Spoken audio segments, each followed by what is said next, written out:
common photograph that we're often asked to execute for clients is a beer pour.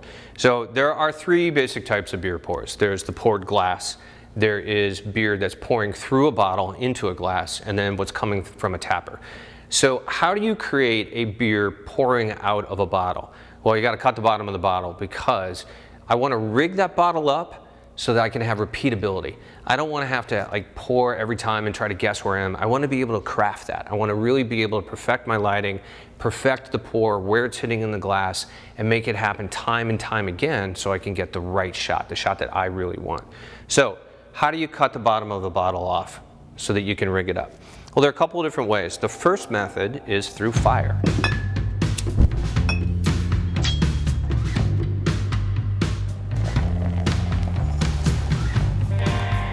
So what I'm going to do is I'm actually just going to cut a piece of twine and I'm going to wrap it around the bottom of the bottle. So there are a couple of things. Intuitively, I think people think, man, I got to wrap a bunch of twine around here and then I'm going to soak it in acetone and light it on fire. You don't want to create a bunch of wrap around it because if it's thick, it's not going to create the fracture that you want. So just wrap it around the bottle a couple of times, tie it off, and then cut off the excess. I want it fairly tight so it holds. And I do it on a towel so it's kind of handy for me. We'll cut this excess off because I don't need that. So I just have two strands of the twine going around the base of the bottle. Really simple, right? So I'm going to grab some acetone, also known as fingernail polish. You don't have to have a bottle of acetone. You can get fingernail polish, which is the exact same thing. And I'm going to pour a little of it on there, and I'm going to let it soak up in that twine. All right?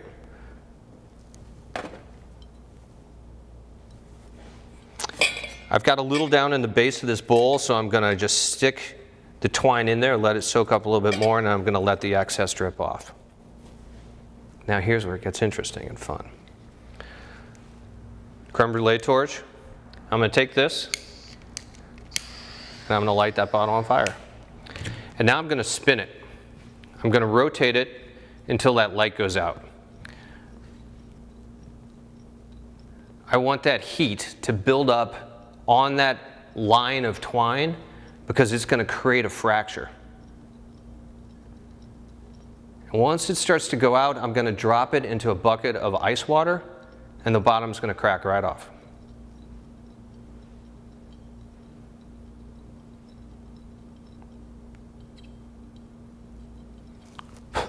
Let's see it.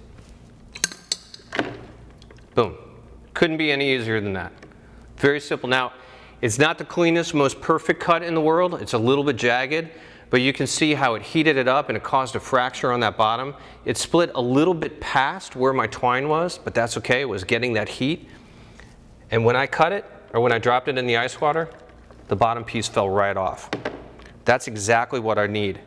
Because now I've got the ability to put this on my set, I can rig it up, and I can pour beer through the backside of it over and over and over again, and it can hit my glass every single time. I can move it around, I can adjust its height. Again, I want repeatability. So that's method number one to cutting a beer bottle.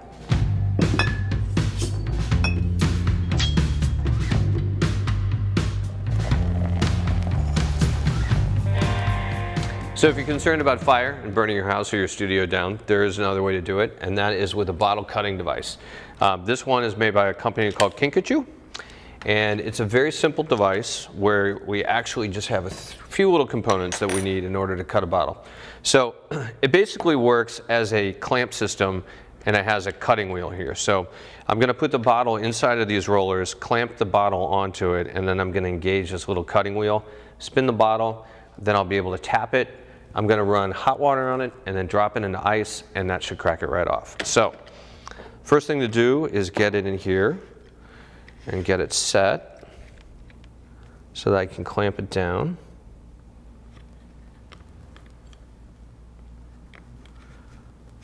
And I want to do a couple of things. I want to make sure I'm pretty level and then I can spin it. And I can tell I've got this too tight. You don't want it too tight where you can't spin it. So let's see if we can get this a little better. Yeah, that's about right. So now I'm just going to go ahead and engage the cutter. We're going to hear it. I'm going to go ahead and I'm going to go spinning around it a few times. I can already tell that this bottle, wow, this bottle is going to cut well. All right, I'm going to take that out.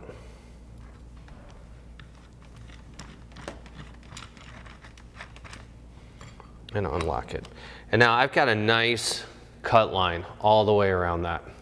That should come off really nicely. So the way they instruct you to use this is to actually take these rubber rings and then go over the bottle and create a little valley where we can pour hot and cold water, alternating until it pops off. So I'm going to put the first ring on. It's just going to sit like that. And I will put the second ring on.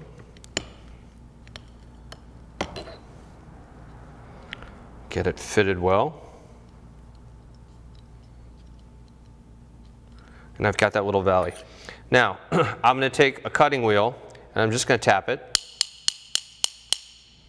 And I'm going to move around, which is going to help increase the fracture point. It doesn't need a lot of pounding. I don't want to go really hard on it. Let's see if we can do that. So now I've got some water that I was boiling and I'm going to pour it over, kind of into that little valley. I'm going to get that glass and that fracture hot, and then I'm going to put it in cold water. With this device, it takes a couple of times going back and forth and tapping it to make sure you get it, which is kind of why I like the fire better. It's just faster. All right, more hot water.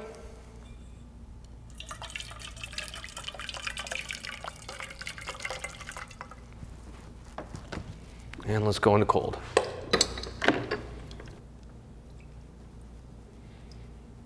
And that'll do it. Nice and simple. I've got a good clean cut, and I'll be able to take this on set and start to pour beer through it. Simple as that.